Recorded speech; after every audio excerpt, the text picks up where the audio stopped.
আলহামদুলিল্লাহ আলহামদুলিল্লাহি রাব্বিল আলামিন ওয়াসসালাতু ওয়াসসালামু আলা আশরাফিল আমবিয়াই ওয়াল মুরসালিন ওয়া আলা আলিহি ওয়া সাহবিহি আজমাইন আম্মা বাদ। আসসালামু আলাইকুম ওয়া রাহমাতুল্লাহি ওয়া বারাকাতুহু। দেশে এবং বিদেশে, কাছে এবং দূরে সকলকে আন্তরিকভাবে স্বাগত জানিয়ে আমরা আজকে নতুন একটি বিষয় নিয়ে কথা বলবো। আমাদের আজকের বিষয় হলো হুকুকুল আম্মাল ফিল ইসলাম। ইসলামে শ্রমিকের অধিকার। ইসলামে শ্রমিকের অধিকার নিয়ে আমরা আজকে কথা বলবো ইনশাআল্লাহ। মহান রাব্বুল আলামিন কালামে পাকে ইরশাদ করেছেন, বিসমিল্লাহির রহমানির রহিম, ওয়ালাকাদ কাররামনা বানি আদামা وحملناهم في البر والبحر ورزقناهم من الطيبات وفضلناهم على كثير ممن خلقنا تفضيلا। সূরা ইসরার 70 নম্বর আয়াত আল্লাহ রাব্বুল আলামিন ইরশাদ করেন যে আমি আদম সন্তানকে সম্মানিত করেছি এবং জলে স্থলে তাদেরকে ছড়িয়ে দিয়েছি, তাদের পবিত্র জিনিস তাদের জন্য রিজিকের ব্যবস্থা করেছি এবং তাদের মধ্য থেকে একের উপর অন্যকে প্রাধান্য দিয়েছি, প্রায়োরিটি দিয়েছি। আল্লাহ রাব্বুল আলামিন পৃথিবীর মানুষগুলোকে এইভাবে তৈরি করেছেন। বিভিন্ন আপনার স্তরে আল্লাহ রাব্বুল আলামিন মানুষকে সৃষ্টি করেছেন। সবাইকে আল্লাহ ধনী করে বানান নাই, সবাইকে আল্লাহ গরিব করে বানান নাই। এক একজনকে এক একভাবে আল্লাহ রাব্বুল আলামিন সৃষ্টি করেছেন এবং তাদের রিজিকের ব্যবস্থা করেছেন। কাউকে কারোর উপর মর্যাদা দিয়েছেন, কাউকে কারো কাছে রিজিকের ব্যবস্থা করে দিয়েছেন। এটা আল্লাহ রাব্বুল আলামিনের ব্যবস্থাপনা। আল্লাহ রাব্বুল আলামিন আমাদেরকে শ্রম দিয়ে রোজগার করার জন্য আদেশ করেছেন। আল্লাহ রাব্বুল আলামিন কোরআন শরীফের সূরা জুমার 10 নম্বর আয়াতে ইরশাদ করেছেন, বিসমিল্লাহির রহমানির রহিম, ফাইজা কুদিয়াতিস সালাতু ফান্তাশিরু ফিল আরদি ওয়াবতাগু মিন ফাদলিল্লাহ ওয়াজকুরুল্লাহা কাসীরান লাআল্লাকুম তুফলিহুন। আল্লাহ রাব্বুল আলামিন ইরশাদ করেছেন, নামাজ শেষ হয়ে গেলে তোমরা রিজিক অন্বেষণ করো, আল্লাহর রহমত নিয়েই তোমরা রিজিক অন্বেষণ করো। তবে রিজিক অন্বেষণ করতে গিয়ে তোমরা মহান রবকে ভুলে যাবে না। ওয়াজকুরুল্লাহ, বেশি বেশি তোমরা জিকির করবে আল্লাহ। আপনি যদি 5 ওয়াক্ত নামাজ পড়েন তাহলে আল্লাহ জিকির হয়ে গেল। এই জন্য আল্লাহর রিজিক অন্বেষণ করতে গিয়ে আল্লাহকে যেন আমরা ভুলে না যাই, নামাজকে ভুলে না যাই, আল্লাহর বিধানকে যেন ভুলে না যাই। এই জন্য আল্লাহ বলছেন, ওয়াজকুরুল্লাহ কাসীরান লাআল্লাকুম তুফলিহুন। তোমরা যদি আল্লাহকে স্মরণ রাখো, তোমার রিজিক অন্বেষণ করতে গিয়ে আল্লাহকে স্মরণ রাখো, তাহলে তোমরা সফল কাম হবে। তাইলে রিজিক অন্বেষণ করা আল্লাহ রাব্বুল আলামিন আমাদেরকে নির্দেশ করে দিয়েছেন। তবে রিজিক অন্বেষণ করতে গিয়ে আল্লাহকে ভুলে যাওয়া যাবে না, নামাজ ত্যাগ করা যাবে না, আল্লাহর বিধিবিধানের কোনো আদেশকে লঙ্ঘন করা যাবে না, আল্লাহর নিষিদ্ধ কাজ করা যাবে না। আল্লাহ রাব্বুল আলামিন এই আয়াতের মাধ্যমে এবং রাসূল সাল্লাল্লাহু আলাইহি ওয়াসাল্লামের মাধ্যমে, রাসূল সাল্লাল্লাহু আলাইহি ওয়াসাল্লাম হাদিসের মাধ্যমে আমাদের জন্য হালাল রুজি অর্জন করাকে ফরজ করে দিয়েছেন। অতএব আমরা দুনিয়ার মধ্যে বিভিন্ন চাকরি বাকরি শ্রমের কাজ করব, শ্রমিক লেবার, আমরা যে কাজ করি না কেন প্রত্যেকটা কাজে আমার কাছে সম্মানজনক, প্রতিটি মানুষের কাছে সম্মানজনক হওয়া উচিত, যে কাজে করুক না কেন। যেহেতু রিজিক আমাকে অন্বেষণ করা আল্লাহ ফরজ করে দিয়েছেন। সূরা মুলকের 15 নম্বর আয়াতে আল্লাহ বলেছেন, হুয়াল্লাযী জাআলা লাকুমুল আরদা যালুলান ফামশু ফি মানাকিবিহা ওয়া কুলু মিন রিজকিহি ওয়া ইলাইহিন নুশুর। আল্লাহ বলে দিয়েছেন, তোমাদেরকে আল্লাহ জমিনের মধ্যে ছড়িয়ে দিয়েছেন এবং জমিনের সব কিছুকে আল্লাহ তোমাদের অনুগত করে দিয়েছেন। ফামশু ফি মানাকিবিহা, তোমরা এই জমিনের মধ্যে চলাফেরা করো, এবং আয় রোজগার করো, তোমাদের যা যা প্রয়োজন তা তোমরা করো, এবং আল্লাহর যেই রিজিক তোমাদেরকে দিয়েছেন সেই রিজিক তোমরা খাও। তবে মনে রাখবে একদিন আল্লাহর কাছে তোমাদেরকে ফিরে যেতে হবে। আল্লাহ রাসূল সাল্লাল্লাহু আলাইহি ওয়াসাল্লাম নিজের হাতে নিজের জুতা মেরামত করেছেন, নিজের হাতে কাপড় তালি দিয়েছেন, নিজের হাতে কাপড় পরিষ্কার করেছেন। মাঠে রাসূল সাল্লাল্লাহু আলাইহি ওয়াসাল্লাম মেষ চড়িয়েছেন, ব্যবসা পরিচালনা করেছেন, খন্দকের যুদ্ধে নিজ হাতে পরীক্ষা খনন করেছেন। অতএব রাসূল সাল্লাল্লাহু আলাইহি ওয়াসাল্লাম নিজেও কাজ করে দেখিয়ে দিয়েছেন আমাদেরকে কাজ করে খেতে হবে, আমাদেরকে কাজ করে রিজিক অন্বেষণ করতে হবে। আল্লাহ রাসূল সাল্লাল্লাহু আলাইহি ওয়াসাল্লাম আরও সম্মান দিয়েছেন আল কাসিব হাবিবুল্লাহ, যারা নিজের শ্রম দিয়ে রোজগার করে খায় তারা হলো আল্লাহর বন্ধু। আল কাসিব হাবিবুল্লাহ অর্থাৎ শ্রমিকরা আল্লাহর বন্ধু, যারা নিজের শ্রম খরচ করে রোজগার করে তারা আল্লাহর বন্ধু। অন্য হাদিসে রাসূল সাল্লাল্লাহু আলাইহি সাল্লামে ইরশাদ করেছেন, মা আকলু আহাদু তো আমান, আল্লাহ রাসূল বলেছেন যে মা আকলু আহাদুন তো আমান কাত্তুন খায়রান, ওই রিজিক হলো সর্বশ্রেষ্ঠ রিজিক যে ব্যক্তি নিজের হাতে খাদ্যটা রোজগার করে খায়। মিন আইয়া আকুলা মিন আমালি ইয়াদাইহি, যে ব্যক্তি নিজের হাতে রোজগার করে খায় তার এই খাওয়াটাই হলো কি শ্রেষ্ঠ খাদ্য। ও আন্না নবিউল্লাহ দাউদ আলাইহিস সালাম কানা ইয়াকুলু মিন আমালি ইয়াদাইহি, হযরত দাউদ আলাইহিস সালামের কথা আল্লাহ রাসূল উল্লেখ করেছেন যে তিনিও নিজ হাতে রোজগার করে কামাই করে তিনি খেতেন, পরিশ্রম করে তিনি খেতেন। শ্রমিকদের পারিশ্রমিক এবং শ্রমের মূল্য বিষয়টিও আল্লাহ রাসূল উল্লেখ করেছেন। আল্লাহ রাব্বুল আলামিন বলেছেন শ্রমিকের উজরত দেওয়ার, প্রতিদান দেওয়া। আল্লাহ রাব্বুল আলামিন বলেন, কুল মান সাআলতুকুম মিন আজরিন ফাহুয়া লাকুম, যে যত পারিশ্রমিক আছে সব তোমাদের জন্য। ইন আজরি ইল্লা আলাল্লাহ, আমি যে দিনের দাওয়াত দেই, আমি যে দিনের কথা বলি এর প্রতিদান আমি আল্লাহর কাছে চাই। ওহু আলা কুল্লি শাইইন শাহিদ, আর তিনি সব কিছু তিনি প্রদর্শন করেন, দেখেন। প্রতিদানের কথা আল্লাহ রাব্বুল আলামিন কোরআনেও আলোচনা করেছেন। ওয়ালি কুল্লি দারাজাতুম মিম্মা আমিলু ওয়ালিউয়াফি হুম আমালাহুম ওহুম লা ইউজলামুন। প্রতিদানের কথা আল্লাহ বলেছেন ওয়ালি কুল্লি দারাজাতিম মিম্মা আমিলু, প্রত্যেক শ্রমের পরিপূর্ণ প্রতিদান আল্লাহ দান করবেন। আমালুকুম ওহুম লা ইউজলামুন, আল্লাহ কারো প্রতি জুলুম করবেন না। অতএব আপনি কাজ করবেন, আপনি দিনের কাজ করবেন, আপনি আল্লাহর বিধানের আমল করবেন, সেই প্রতিদান আল্লাহ দিবেন। ঠিক দুনিয়ার মধ্যেও যদি কেউ কাজ করে তার প্রতিদান দেওয়া আপনার আমার দায়িত্ব। এরপরে চুক্তির অধিকার, শ্রমিকের একটা অধিকার হলো চুক্তির অধিকার। আপনি শ্রমিকের সাথে কী করবেন, চুক্তি করে নেবেন, এত টাকা বেতন, মাসে এত দিন ছুটি, মাসে তার এত টাকা বেতন দিবেন, দৈনিক এত টাকা দিবেন, এইভাবে চুক্তিবদ্ধ হওয়া। ইয়া আইয়ুহাল্লাযীনা আমানু আউফু বিল উকুদ, আল্লাহ বলছেন যে তোমরা চুক্তিবদ্ধ হও এবং চুক্তিকে পরিপূর্ণ করো। অর্থাৎ আপনি যেখানে আপনি নিয়োগপ্রাপ্ত হবেন, শ্রমের কাজ করবেন, সেখানে আপনি চুক্তি করে নিতে হবে। এবং এই চুক্তিবদ্ধ হওয়াটা আল্লাহ ফরজ করে দিয়েছেন যে বেতন নির্ধারণ করবেন, কয়দিন ছুটি পাবেন, এগুলো সব নির্ধারণ করবেন। এবং এই যে চুক্তিবদ্ধ হলেন, এই চুক্তি পরিপূর্ণভাবে আদায় করা এবং এই চুক্তি অনুসারে কাজ করা এটা ফরজ। আউফু বিল উকুদ, তোমরা চুক্তিকে পরিপূর্ণ করো। শ্রমিকের পারিশ্রমিক বা বেতন দেওয়ার ব্যাপারে টালবাহানা করা যাবে না। শ্রমিকদের বেতন দিতে হবে পরিপূর্ণভাবে এবং টালবাহানা করা যাবে না। মাতলুল গানিয়ে জুলমুন, যদি কারোর বেতন নিয়ে টালবাহানা করেন এটা হলো জুলুম। আর জুলম জুলমাতুন ইয়াউমাল কিয়ামাতা, আর জুলুম হবে কিয়ামতের দিন অন্ধকার।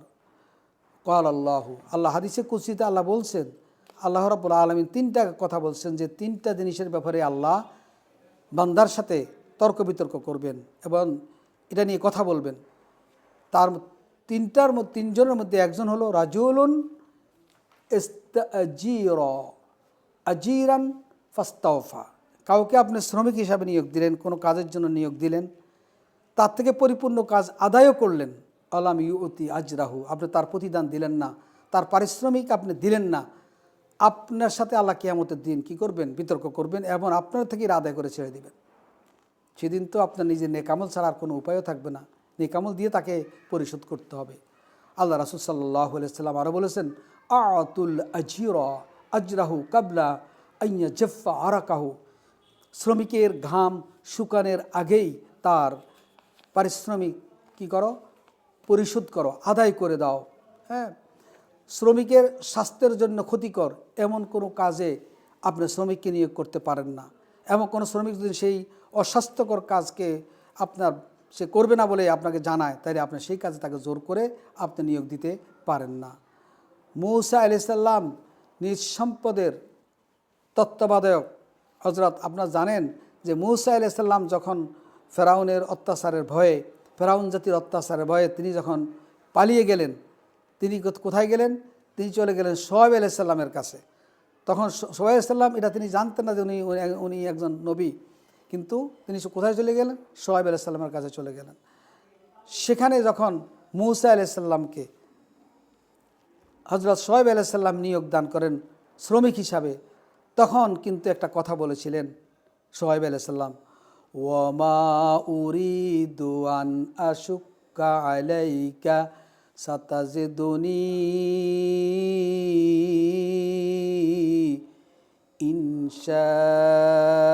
ইনশাআল্লাহু মিনাস সালিহিন।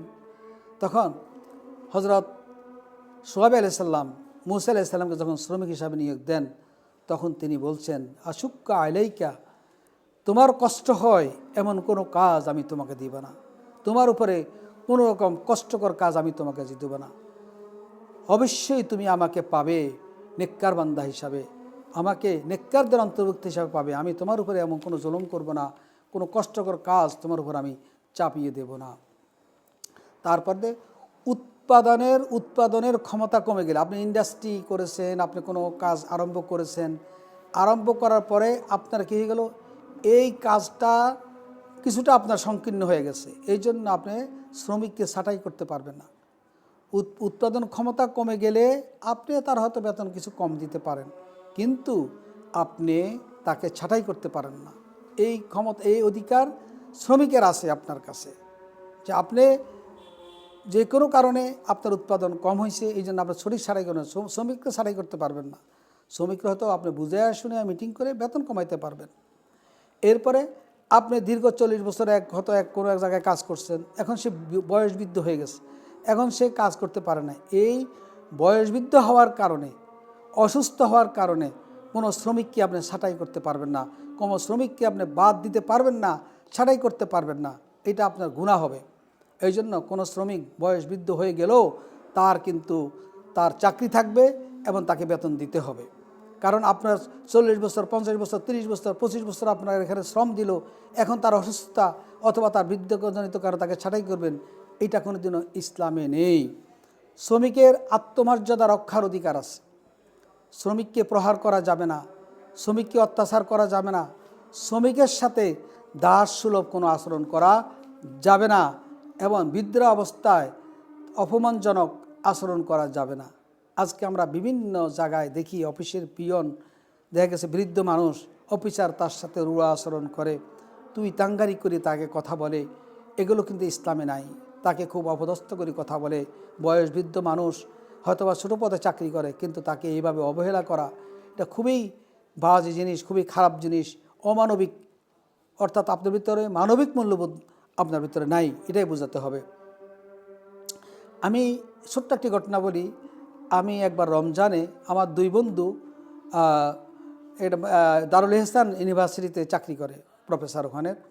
তো আমি মাদ্রাসা বোর্ডের কাজ সেরে আমি যখন আসলাম ওনাদের সাথে দেখা করার জন্য, তখন আবার রমজানের দিন ছিল, ইফতারের এই সময় হয়ে গেছে প্রায় কাছাকাছি। আমি যখন চলে যেতেছিলাম, ওনারা ডিরেক্টর সাহেবের কাছে নিয়ে গেলেন, অর্থাৎ ভাইস চ্যান্সেলর। তিনি বললেন যে না, যাওয়া যাবে না, ইফতার করে যেতে হবে।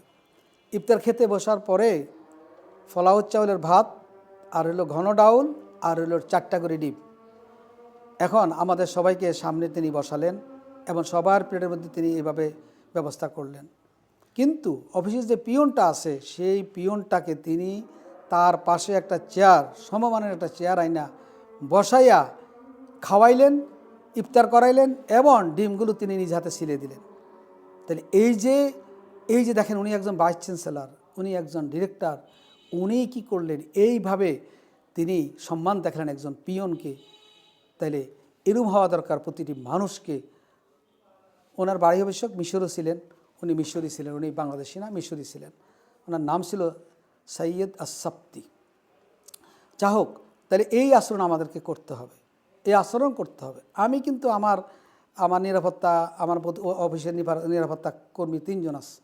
আমি 3 জনকে বলছি, তোমরা প্রয়োজনে আমার চেয়ারে তোমরা বসতে পারবা, কোনো অসুবিধা নেই, যে কোনো মুহূর্তে তোমরা বসবা, আমি কোনোদিন বলবো না, রাগ করবো না। তো এই যে আমাদের মানসিকতাগুলো আমাদের পরিহার করতে হবে। আমরা সকল মানুষকে, শ্রমিককে সমানভাবে আমাদেরকে দেখতে হবে। শ্রমিকের উপর আল্লাহ ফরজ করেছেন তা আদায়ের অধিকার, অর্থাৎ শ্রমিক নামাজ পড়বে, শ্রমিক রোজা রাখবে, এই অধিকার তাকে দিতে হবে। আপনি কাজ বেশি করানোর জন্য তাকে রোজা না রাখতে বাধ্য করবেন। নামাজের সময় যে সে ফরজ নামাজ জামাতে পড়বে, তাকে আপনি বাধ্য করতে পারেন না যে তুমি নামাজ পড়তে পারবে না। অতএব এই অধিকার তার আছে, আল্লাহর বিধান সে পালন করবে, এই অধিকার তাকে দিতে হবে।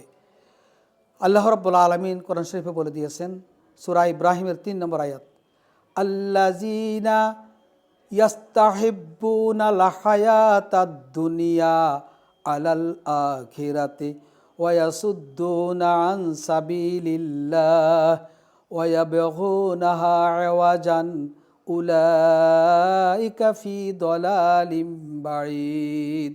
আল্লাহ রাব্বুল আলামিন বলে দিলেন, যারা আখিরাতের তুলনায় দুনিয়ার জিন্দেগিকে বেশি মহব্বত করে এবং দিন থেকে কাউকে বিরত রাখে এবং বক্রতা লালন করে, তারা হলো গুমরাহির মধ্যে, চরম গুমরাহির মধ্যে তারা লিপ্ত।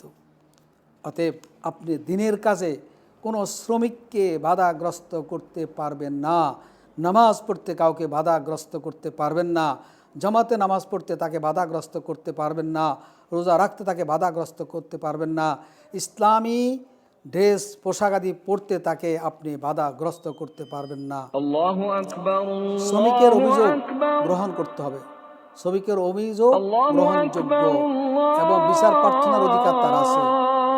আল্লাহ রাব্বুল আলামিন আমাদেরকে বলে দিয়েছেন, আমাল্লাহু ইউরিদু যুলমান লিল ইবাদ, সূরা মুমিনুনের মধ্যে আল্লাহ বলে দিয়েছেন যে আমাল্লাহু ইউরিদু যুলমান লিল ইবাদ। আল্লাহ রাব্বুল আলামিন কোনো বান্দার উপরে জুলুম হবে এটা আল্লাহ কোনোদিনও মেনে নেন না। অতএব শ্রমিকের যেই কোনো অভিযোগ গ্রহণ করতে হবে, শ্রমিকের যেই কোনো আবেদন গ্রহণ করতে হবে এবং সেটার ফয়সালার পথ বের করতে হবে। কিন্তু এমন না যে তুমি কথাই বলতে পারবে না, তোমার কোনো কথা শুনবো না, তোমার কোনো আবেদন মেনে নেব না, তোমার কোনো চাহিদা আমি মূল্যায়ন করব না, আপনি জালেম হয়ে যাবেন। কারণ আল্লাহ রাব্বুল আলামিন বলেছেন যে কোনো রকম জুলুম আপনি বান্দার উপর করবেন সেটা আল্লাহ কোনোদিনও মেনে নেবে না। হাদিসে কুদসিতে আল্লাহ রাব্বুল আলামিন বলেন, ইয়া ইবাদি ইন্নী হাররামতু যুলমা, হে আমার বান্দারা, আমি আমার উপরে জুলুমকে হারাম করে দিয়েছি। আলা নাফসি ওয়া জাআলতুহু বাইনাকুম মুহাররামান, আর তোমরা পরস্পর প্রতি জুলুম করবে এটাকে আমি হারাম করে দিয়েছি।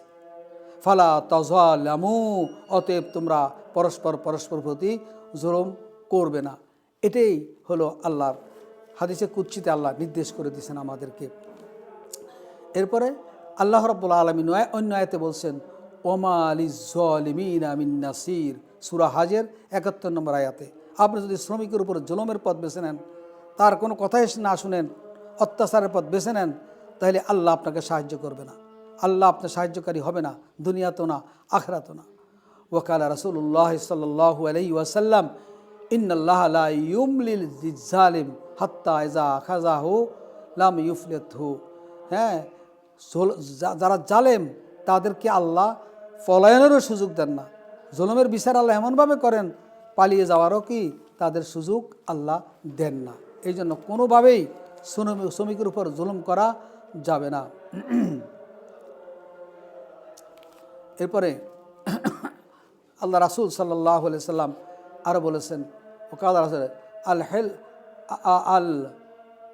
আল হেলমু আবু সাঈদ আলিল্লাহ আকদারু আলাইকা মিনকা।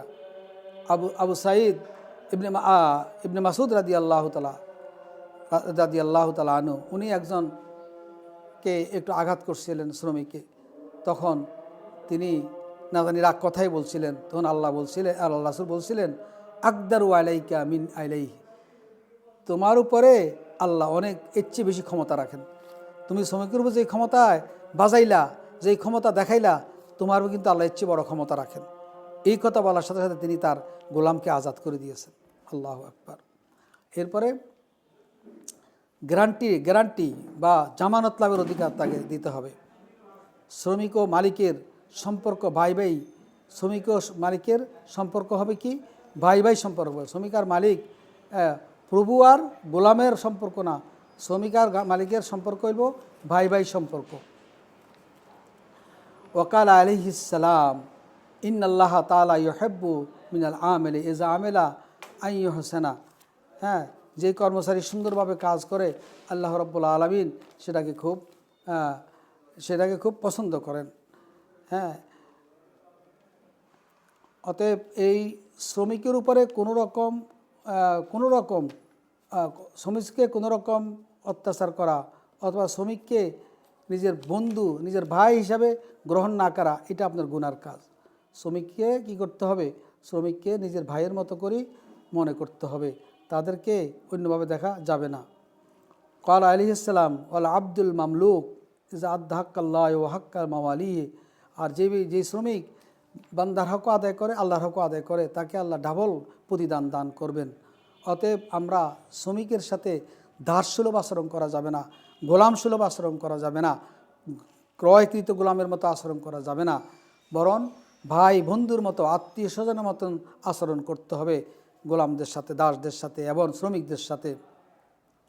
হযরত রাসূলুল্লাহ সাল্লাল্লাহু আলাইহি ওয়াসাল্লাম বলছেন, মাজুর শ্রমিক ও চাকরদের যথারীতি থাকা ও পোশাক দিতে হবে। অর্থাৎ যদি কেউ শ্রমিক হয়, তাকে সে যেন পোশাক পরিহিত করতে পারে, 2 বেলা 3 বেলা খাইতে পারে এবং তার থাকার ব্যবস্থা, এগুলো ব্যবস্থা করা উচিত। যারা শ্রমিক রাখবেন তাদের এগুলো করতে হবে। ক্বালা রাসূলুল্লাহ সাল্লাল্লাহু আলাইহি ওয়াসাল্লাম আরও বলছেন, ইরশাদ করেছেন, তোমরা তোমাদের আপনজন ও আত্মীয় স্বজনদের সাথে যেমন ব্যবহার করো, তাদের সাথে, শ্রমিকের সাথেও তোমরা সেই রকম তোমরা ব্যবহার করো। এরপরে মালিক শ্রমিকের ভাই ভাই সম্পর্কের ব্যাপারে আল্লাহ রাসূল ইখওয়ানুকুম, হ্যাঁ, খাওয়ালুকুম জাআলাহুমুল্লাহু তাহতা আইদিকুম, আল্লাহ তোমাদের অধীনস্থ করে দিয়েছেন, তারা তোমাদের ভাই। ফামান কানা আখুহু, তারা তোমাদের ভাই। হ্যাঁ, তাহাতা ইয়াদাইহি, আল্লাহ তোমাদের অধীনস্থ করে দিয়েছেন। ফালিয়ুতইমহু, তোমরা যা খাবে, মিম্মা ইয়াকুলু, হ্যাঁ, তোমরা যা খাবে তাকেও তা খাওয়াবে। ওয়ালিউল বেসহু মিম্মা ইয়ালবাসু, তোমরা যা পড়বে তাকেও তা পড়াবে। ওয়ালা তাকাল্লাফু হুম মা ইয়াগলিবুহুম, যদি তোমরা কষ্ট দিবে না তাকে কোনো। ফাইন তাকাল্লাফু, যদি তোমরা কষ্টের কোনো কাজ তাকে দাও, তাহলে ফাআইনুহুম, তাদেরকে সাহায্য করো। আকরিমুহুম কাকারামাতি আওলাদিকুম, তোমরা শ্রমিককে সেইভাবে সম্মান করো যেইভাবে তোমরা তোমাদের সন্তানকে সম্মান করো। ওয়াতিমহুম মিম্মা তাকুলুন, তোমরা যা খাও তাদেরকেও তা খাওয়ার দাও। তাহলে কি সুন্দর কথা। আজকে আমরা আসি এগুলো, আজকে শ্রমিকদের মর্যাদা আমরা এইভাবে দিচ্ছি, আমরা শ্রমিকদের সম্মান দিতে জানি না। রাসূল সাল্লাল্লাহু আলাইহি ওয়াসাল্লাম আরও বলেছেন, তাদেরও তোমাদের মতো একটি অন্তর আছে, হ্যাঁ, এবং হৃদয় আছে। ব্যথা দানে তোমরা যেরকম দুঃখ পাও, তারাও সেরকম দুঃখ পায়। ব্যথা দিলে তোমরা যেরকম কষ্ট পাও, তারাও সেরকম কষ্ট পায়। আরাম ও শান্তি প্রদান করলে তোমরা যেরকম সন্তুষ্ট হও, তারাও তেমন সন্তুষ্ট হয়। রাসূলুল্লাহ সাল্লাল্লাহু আলাইহি ওয়াসাল্লাম বলেছেন, শ্রমিকরা হলো তোমাদের ভাই, শ্রমিকরা হলো তোমাদের ভাই। তাই আল্লাহ এদেরকে তোমাদের অধীনস্থ করে দিয়েছেন। এদের সাথে আমাদের কি করতে হবে? ভালো ব্যবহার করতে হবে। শ্রমিকের প্রতি সহনশীল হবে, শ্রমিকের দোষ ত্রুটি ক্ষমা করতে হবে। আপনার কাজের লোক অথবা অধীনস্থ শ্রমিক অথবা চতুর্থ শ্রেণী কর্মচারী অথবা ইন্ডাস্ট্রিয়াল শ্রমিক অথবা আপনার রড মিস্ত্রি অথবা রাজমিস্ত্রি অথবা কাঠমিস্ত্রি, যাই হোক যে কোনো শ্রমের কাজই করুক, সবাইকে আমাদেরকে সম্মানের চোখে দেখতে হবে। রাসূল সাল্লাল্লাহু আলাইহি সাল্লাম বলছেন, মজুর চাকরদের অপরাধ অসংখ্যবার তুমি ক্ষমা করবে। তাদের সাথে মহত্ব লক্ষণ হলো আমার যে মহত্ববান ব্যক্তি, এটা লক্ষণ হলো শ্রমিককে বারবার ক্ষমা করে দেওয়া, প্রয়োজনে 100 বার ক্ষমা করবে দৈনিক, এটা হলো লক্ষণ। এক ব্যক্তি রাসূলুল্লাহ সাল্লাল্লাহু আলাইহি সাল্লামকে নিকট এসে জিজ্ঞাসা করলেন, চাকর বাকরের অপরাধ আমি কতবার ক্ষমা করবে? 3 বার চুপ থাকলেন, চতুর্থবার বলার পর বললেন, প্রত্যেক দিন তাকে ক্ষমা করবে, 100 বার তোমরা 70 বার ক্ষমা করবে। রাসূল বললেন প্রতিদিন 70 বার তাকে ক্ষমা করবে। আবু দাউদের হাদিস। বললেন যে কতদিন ক্ষমা করবে? 70 দিন ক্ষমা করবে। রাসূল সাল্লাল্লাহু আলাইহি ওয়াসাল্লাম আরও বলেছেন যে হাদিস, যে অসদাচরণকারী মালিক জান্নাতের প্রবেশ করতে পারে না। শ্রমিকের সাথে অসদাচরণ করে এমন ব্যক্তিরা জান্নাতে প্রবেশ করতে পারবে না। তো অতএব আমরা শ্রমিকদের সাথে ভালো ব্যবহার করতে হবে। হযরত ওমর রাদিয়াল্লাহু তাআলা